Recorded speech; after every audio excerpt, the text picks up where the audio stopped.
Welcome to TJ Speaks. I am your host, TJ, and I have a wonderful show for you today. Today's show, we are going to be diving into the Sanctuary City Trick Bag.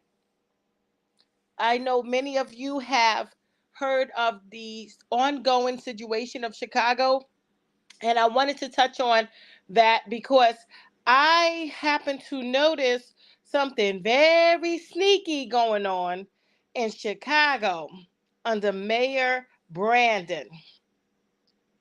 Joe Biden and Mayor Brandon is pulling a trick bag along with New York City Mayor Adams. Is pulling a trick bag over the black citizen communities. These people believe that the new generation or the current black community remains illiterate. But TJ Speaks has a message to Joe Biden and the Democrat Party. You're dealing with a different beast in 2023, Democrat Party President Joe Biden. The black community that once was before illiterate are no longer illiterate group of people. And even though we have people with varying education levels, we all can understand English and we all speak on code. And what you're witnessing in Chicago and New York, well, mainly Chicago leading the pack, is the new era in the black civil rights movement. The new people that are not illiterate, very intelligent, and know how to get on code. So let's jump into it. All right. Now, I wanted to discuss how this whole sanctuary city business came about. Sanctuary cities. Sanctuary cities were sold as a protection against ICE for illegal immigrants, not as a state subsidy for the asylum program. And there lies the trick bag. They told us that, first of all, we weren't even allowed. We voted on Sanctuary City once before, and it was shut down in New York City. And I can speak on that because I'm a New York City citizen. A Sanctuary City was shut down. The citizens do not want to interfere with the federal operation of the border. It was the local governments that had this plan, the Democrat Party, that represents the so-called communities in New York City, had the idea of Sanctuary City. Sanctuary City has never came from the people that lives in New York City and Chicago. So once upon a time, about 10, 15 years ago, New York City voted on it and it was voted down. We did not want these foreign people, non-citizens, illegal immigrants in our city. We never wanted this. So what did the Democrat Party do? They got together and they passed, without our vote and without our consent, Sanctuary City policy. Okay? So now, they were selling the Sanctuary City idea as just a protection from ICE, so illegal immigrants won't be afraid to call the police, and that's better for the community.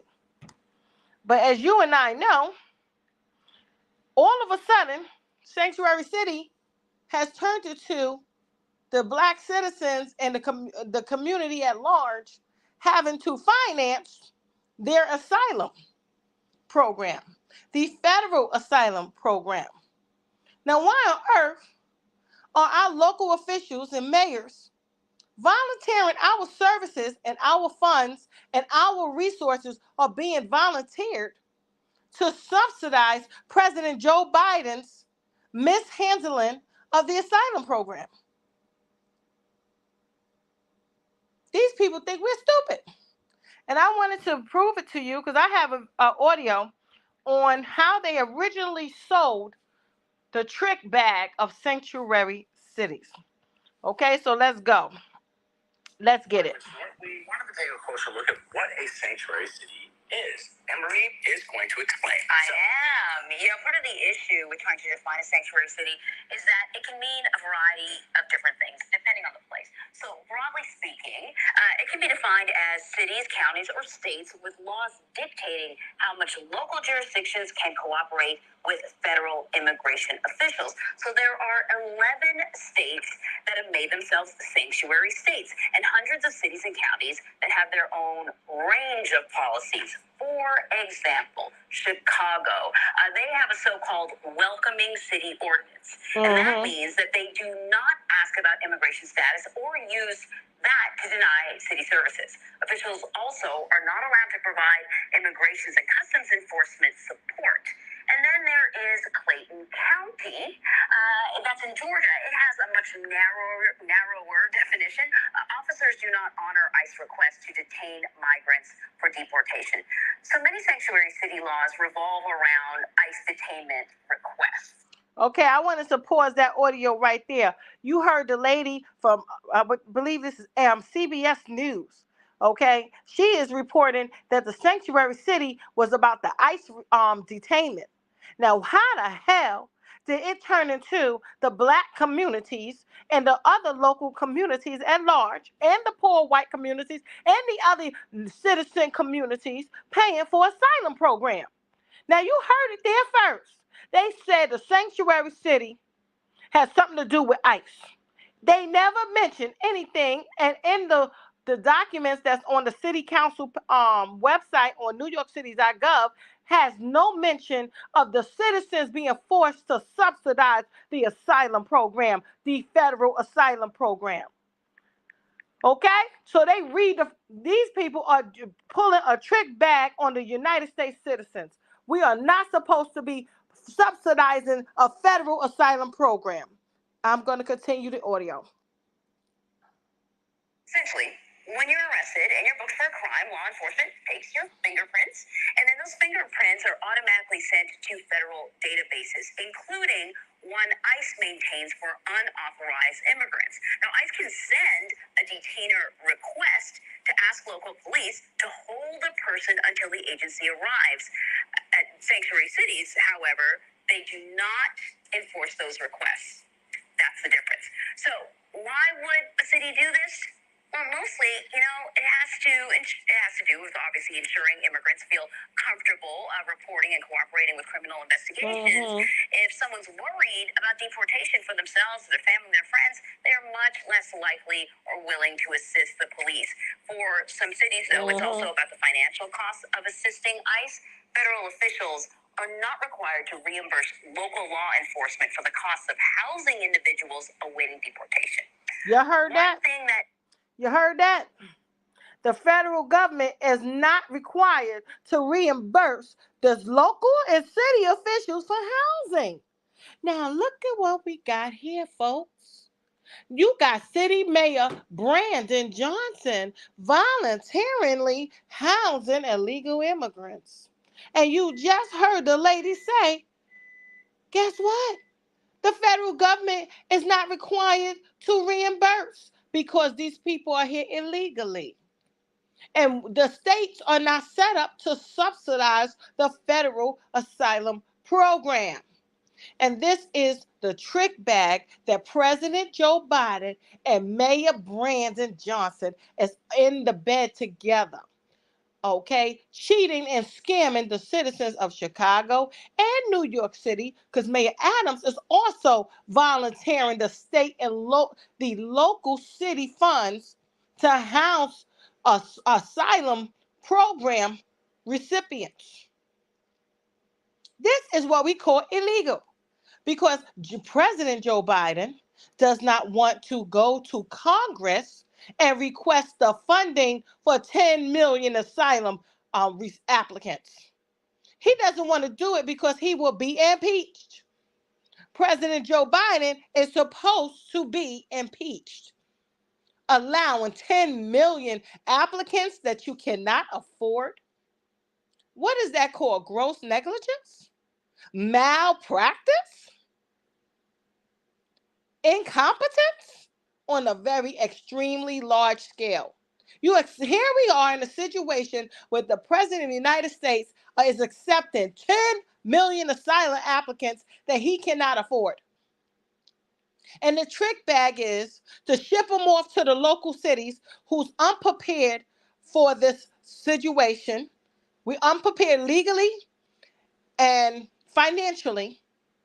And so he's shifting the financial responsibility to the citizens of local Black communities. This is not by mistake. Joe Biden is intentionally trying to bankrupt the Black communities. Okay? The citizens of these communities did not consent to become a sanctuary city, and the sanctuary city was damn sure not sold as a subsidy for asylum program. The citizens did not consent to subsidize the federal asylum program. I repeat, the citizens of Chicago and New York City has never, ever consented to subsidize the federal asylum program. If President Joe Biden wants these people and accept their application for asylum, guess what? And the asylum application is not yet approved. The President of the United States is on the hook to finance these people, not the citizens of Chicago and New York City, not the people of the town Joliet. Only the federal government that process these applicants and accepted their paperwork and allowed them in the country is supposed to pay for their housing and their food and their clothes and all of that. That falls on the head of the President of the United States. But what we have here right now is the local communities that are supposed to represent the Black citizens of their communities are giving away our resources, are volunteering our resources to subsidize this illegal asylum program operation. The federal government is not authorized to hand out checks like that to 10 million people. But see, they think we're stupid. They think we don't know the difference of separation of powers. The federal government has their authorities, and the state and local have their authority. And just like the reporter you just heard her say, the state local officials do not want to pay for ICE to detain the ICE. What do you call that? The warrants for ICE. They don't want to have to pay for that. So why are we paying for the federal asylum program? If you can't pay to help ICE and to assist ICE, you don't want to bear the cost of assisting ICE, bear the cost of detaining people for ICE. So why are we bearing the cost to pay for asylum seekers? Why are we doing it? That's the trick bag. The sanctuary city trick bag. So yes, I'm upset because I see this is an entire operation against mostly the Black community. This is a federal authorized operation against the Black citizens of Chicago, of New York, of Atlanta. We are under attack and we are under siege. Our government of the United States are trying to replace us with Latin American people. Our face is undesirable to this country. They no longer want to consider citizenship when it pertains to us and want to flood our communities with non-citizens in order to replace us eventually down the line. These people are crooks and criminals, and Joe Biden needs to be impeached. And stop taking President Joe Biden. Stop taking asylum-seeking applications when you cannot afford to house these people. You have no place for them to stay. You have no food to put on their table. Do not accept the asylum application. You're just going to have to tell the people no. And to stay where they are or go find somewhere else. That's it for TJ Speaks. I hope this message greets you with peace and safety in your community. But we must all be on cold red alert for the President of the United States committing treason against the citizens of the United States, an attack on the Black American descendant of slaves communities. Okay, people, take care. Bye-bye.